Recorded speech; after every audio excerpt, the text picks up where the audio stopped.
Hi everyone, in this video we are going to see for each loop. So what is the purpose of for each loop? So whenever we are using an array, collection of variables in data in Java, we can use for each loop because it is easier.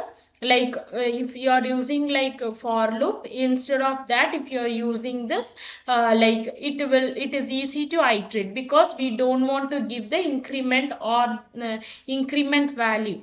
Okay, so it works on a basis of the element, not the index. So it will return the element one by one. Okay, not based on the index. Okay.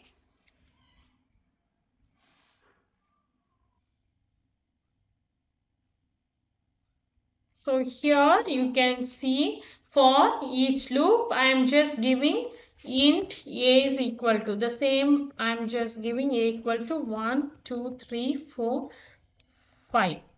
Now for of int I colon a, I am just giving, and next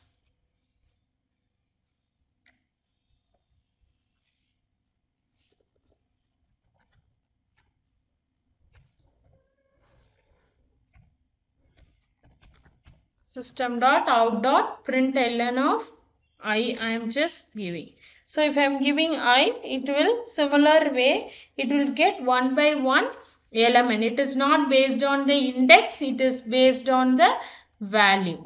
Okay, so now you can see a I have given some values and int I of a. So whatever a, the collection a has many values. So I means one by one based on not index, based on the element. First value will be given and first, second, third likewise till the end of the element it will be retrieved. So you can see here 1, 2, 3, 4, 5. Okay. So like this you can. So if you want to check like if of is equal to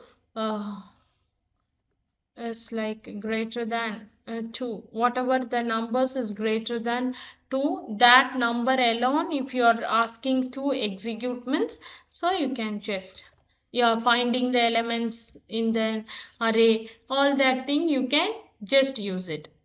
You can see only 3 4 5 it is coming. So if you want to find any element in an array or anything like that, you can use this array logic. Okay, so this is how your for each loop will work. So you can use this for each loop to find an element in an array, or finding the maximum value, finding the minimum value in the array, all that sorts of logical programmings you can able to achieve using this for each loop, because for each loop will performs based on the elements, not based on the index.